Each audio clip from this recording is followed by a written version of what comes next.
सिगांनि गोजाम मन्त्रि बख्रक थैथानाय भारत रत्न अटल बिहारी वाजपेयीनि सांग्रांसाल आसिमानि साल रोखसाबै प्रदेश बीजेपी हाबानग काइसा पान्दा खालायजाखा अ पान्दानि बिसिंतै गोजाम भारत हाकतनि मन्त्रि बख्रक अटल बिहारी वाजपेयीनि मांगपिलिव खुम्बगै खुलुमै बरम रोखा बीजेपीनि आदंग्र तंग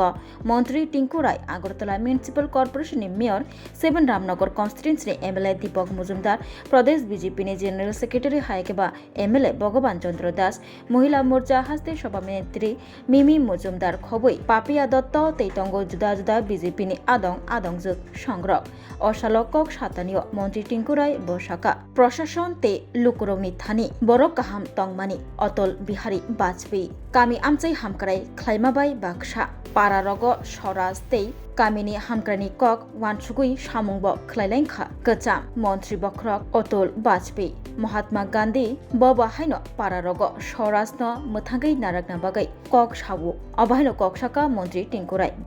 तै बसाका तिनिनि जराब भारत हाकतनि मन्त्रि बख्रक नरेंद्र मोदी जे विकसित भारत ख्लाइनानै कक सावै तंगौ आ कक अंखा अटल बिहारी वाजपेयी जेफुर तंग्लांखा आफ्रो नब विकसित भारत ख्लाइनानै बागै याक मुथुबै खलाब अंखरै सामुं तांखा बिनि इमांनो मुक्तां ख्लाइना बागै ताबुक सामुं तांगै तंगौ हाकतनि मन्त्रि बख्रक नरेंद्र मोदी हनि साका मन्त्रि टिंकु राय अटल बिहारी वाजपेयी আজকে ওনাকে এই জয়ন্তীতে যখন আমরা শ্রদ্ধাঞ্জলি দিচ্ছি আমরা এখানে যারা প্রশাসনিক দায়িত্বে যারা আছি অর্থাৎ বিভিন্ন জনপ্রতিনিধি যারা আছি আমাদের জন্য অত্যন্ত একটা ব্যতিক্রমী মানুষ আমরা যখন ভাবি যে আজকে আমাদের রাজ্যে যে ত্রিস্তরী পঞ্চায়েতি ব্যবস্থা এই ব্যবস্থার যে স্বপ্ন অর্থাৎ আমাদের গ্রামীণ স্বরাজ অর্থাৎ গ্রাম উন্নয়নের কথা যিনি ভেবেছিলেন আমরা আজকে যদি বলি মহাত্মা গান্ধীর কথা তিনিও ভাবতেন যে আমাদের যতক্ষণ পর্যন্ত গ্রাম উন্নয়ন না হবে যতক্ষণ পর্যন্ত তৃণমূল স্তরে অর্থাৎ একদম অন্তিম ব্যক্তির উন্নয়ন না হবে ততক্ষণ পর্যন্ত দেশ এগিয়ে নিয়ে যাওয়া বা আজকে যে বিকশিত ভারত যিনি প্রধানমন্ত্রীজি বলছেন যে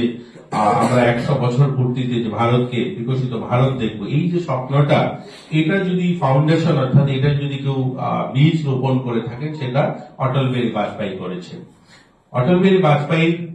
যখন প্রধানমন্ত্রী তখন যে সমস্ত তিনি পদক্ষেপ নিয়েছেন এই পদক্ষেপগুলি আজকে যদি দেখি আমরা মাননীয় প্রধানমন্ত্রী নরেন্দ্র ভাই মোদীজি যে নেতৃত্ব দিচ্ছেন বা যে পরিকল্পনা গ্রহণ করছেন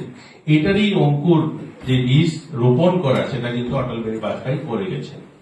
তিনি প্রথম যে পদক্ষেপটা নিয়েছিলেন আমাদের দেশের জন্য এই সোনালী চতুর্ভুজ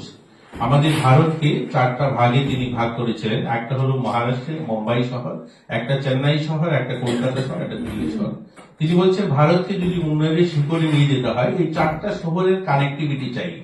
এটা যেমন তিনি নিয়েছিলেন এরপরে অনেকগুলো কার্যক্রম নিয়েছেন গ্রামকে যদি শহরের সঙ্গে সংযোগ না করা যায় তাহলে একটা দেশ উন্নয়ন সম্ভব নয় গ্রাম যখনই শহরের সঙ্গে সংযোগ স্থাপন হবে তখন এই গ্রামীণ অর্থনীতির পরিবর্তন ঘটবে যখন গ্রামের শাক সবজি বা সেখানে উৎপাদিত সামগ্রী গ্রামের মানুষ যখন শহরে সহজে আসতে পারবে তখনই গ্রামের উন্নয়ন হবে আর গ্রামীণ উন্নয়ন হলেই রাজ্যের উন্নয়ন হবে রাজ্যের উন্নয়ন হলেই দেশ বিকশিত হবে এই যে স্বপ্ন এবং এই গ্রামীণ সড়ক যোজনার কাজ শুরু হলো এবং রাজমার্গ যোজনার কাজ শুরু হলো এবং আমাদের বিভিন্ন নদী নালাগুলোকে একসঙ্গে যোগ করা সেগুলোকে সামিল করা এই ধরনের অভিনব কিছু তিনি কার্যক্রম এসে এই ধরনের সিদ্ধান্ত অর্থাৎ 50-এর বেশি বছর পার করার পর এই ধরনের সিদ্ধান্ত নিলেন একজন প্রধানমন্ত্রী যে ওটা ভারতকে অর্থনৈতিক ভাবে যদি আমরা উন্নয়ন করতে চাই এই বিষয়গুলো করতে হবে এবং সর্বশিক্ষা অভিযান অর্থাৎ সকলের কাছে শিক্ষার যে পৌঁছানো এই যে গুরুত্বপূর্ণ একটা সিদ্ধান্ত তিনি নিলেন এবং আজকে আমরা যে চন্দ্রায়নের কথা বলি আমি খুব সংক্ষেপে বলছি শুধু বিষয়গুলো আমি আপনাদের মনে করে দিতে চাইছি নিশ্চয় অনেক বক্তারা রয়েছে ওনারা বলবেন এই বিষয়গুলো নিয়ে এই যে চন্দ্রায়ন অভিযান আমরা বলছি সফলতার সঙ্গে আমরা এই পরীক্ষণ হয়েছে এখন যে বর্তমান সময় চন্দ্রায়নের যে ফাইল মঞ্জুরি অর্থাৎ সেটার যে এপ্রুভেল এটাও কিন্তু অটল বিহারী বাজপেয়ী দিয়েছেন শুধু পরমাণু পরীক্ষা নয় এর সঙ্গে সঙ্গে এই চন্দ্রায়ন অভিযানের যে গবেষণা এটাও কিন্তু অটল বিহারী বাজপেয়ী শুরু করে দিয়েছিলেন তো অটল বিহারী বাজপেয়ী ওনার নেতৃত্বকালে এরকম কিছু শুরু হয়েছিল এই টেলিকমিউনিকেশন ক্রান্তি আজকে যে প্রত্যেকটা হাতে হাতে আমরা মোবাইল নিয়ে যে কথা বলছি এটা যে ক্রান্তি এটার যে এটাকে সহজ করে মানুষের কাছে পৌঁছে দেওয়া এই টেলিকমিউনিকেশন এটার পলিসি এটা অটল বিহারী বাজপেয়ী গভর্নমেন্ট নিয়েছিলেন। এই টেলিকম পলিসিটাও ওনার সময় হয়েছে। আজকে আমরা টেলিফোন ক্রান্তি আমরা বলতে প্রত্যেকটা মানুষের কাছে, আজকে আমাদের বাড়িতে যত লোকের কাছে পত্রিকা পৌঁছায় তার থেকে অনেক বেশি লোকের কাছে স্মার্টফোনের মাধ্যমে নিউজ পৌঁছায়। তো এইরকম অনেকগুলো ভাবনা ওনার কাছে ছিল। আমি ছোটবেলায় দেখতাম, আমি যখন যে গ্রামে ছিলাম, আমি উত্তর জেলার থেকে আসি, সেখানে গ্রামে পঞ্চায়েত গুলো ছিল। আপনারা অনেকেই জানেন, এখানে যারা পুরনো দিনের লোকরা রয়েছেন সকলেই জানেন, পঞ্চায়েত সেক্রেটারি যারা পঞ্চায়েত সচিব ছিলেন, তিনি একটা সাইকেল নিয়ে সকালবেলা আসতেন পঞ্চায়েত অফিসে, এবং পঞ্চায়েত অফিসের কাজ ছিল শুধুমাত্র মানুষের মৃত্যু হলে সেখানে রেজিস্ট্রেশনে লেখা হতো কার মৃত্যু হলো, এবং জন্ম হলে লেখা হতো তার জন্মের দিন তারিখটা সেখানে লেখা হতো, এবং বছরে এই কাজটাই ছিল পঞ্চায়েতের, মানুষকে জন্ম সার্টিফিকেট দেওয়া, মৃত্যু সার্টিফিকেট দেওয়া, আর বছরে দুবার পঞ্চায়েতে কাজ হতো। গ্রামীণ মানুষ যারা আপনারা জানেন তাকে গাঁও সভার কাজ বলা হতো। এই গাঁও সভার কাজ মানে কি, দুর্গাপূজা এবং পৌষ সংক্রান্তির সময় 4 দিন করে কাজ হবে। সেখানে লাল পাড়ের শাড়ি এবং সাদা ধুতি দেওয়া হতো, আর 4 কিলো চাল, আর হাতে নগদ কিছু টাকা। এটাই ছিল পঞ্চায়েতের অর্থনৈতিক ব্যবস্থা বা পরিকাঠামো। কিন্তু অটল বিহারী বাজপেয়ী আসার পর তিনি বললেন, যতক্ষণ পর্যন্ত পঞ্চায়েত সশক্তিকরণ না হবে, পঞ্চায়েতের উন্নয়ন যতক্ষণ না হবে, ততক্ষণ পর্যন্ত দেশ এগোতে পারে না। তারপর থেকে তিনি ভারতের অনেকগুলো মন্ত্রণালয়কে পঞ্চায়েতের সঙ্গে জুড়ে দিলেন, এবং পঞ্চায়েত আজ একজন বিধায়ক বা একজন মন্ত্রী যতটুকু কাজ করতে পারে তার থেকেও অনেক বেশি কাজ পঞ্চায়েত, আমাদের ত্রিস্তরীয় পঞ্চায়েতগুলো কাজ করে থাকে। আজ গ্রামীণ রাস্তা হোক, গলি রাস্তা হোক, জলের ব্যবস্থা হোক, এআরডিডির কাজ হোক, সমস্ত দপ্তরগুলো পঞ্চায়েত ইমপ্লিমেন্ট করে থাকে। এই যে স্বপ্ন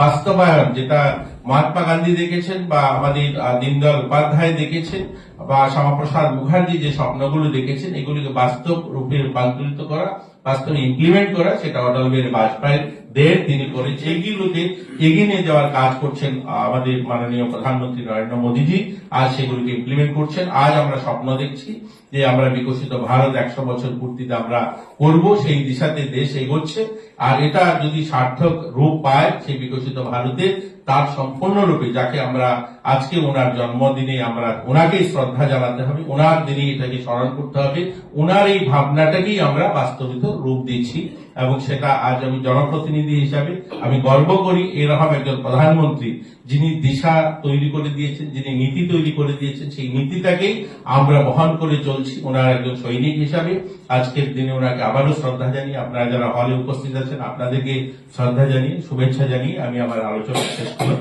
নমস্কার। মন্ত্রী টিঙ্কুরাই বর্তাই বসাকা थै थानाय गोजाम मन्त्रि बख्रक अटल बिहारी वाजपेयी हाकतर्न रांचाक स्नामनानि बागै कक साबो अब वानसुगु मुम्बाइ चेन्नाइ कलकाता दिल्ली अ काइबरै हासिनतयै काइसा रांचाकनि इमां नुगै फाइमानि ब आबकारै अ काइबरै हास्तिव हामक्राय खलानि बागै ब वानसुगै सामुं तांजाक चाइटकजाक कामे आमचाइ रगब हामक्राय खलानि वानसुगै सामुं खलाइजाक अटल बिहारी वाजपेयी हनै साका मन्त्रि टिंकुराय।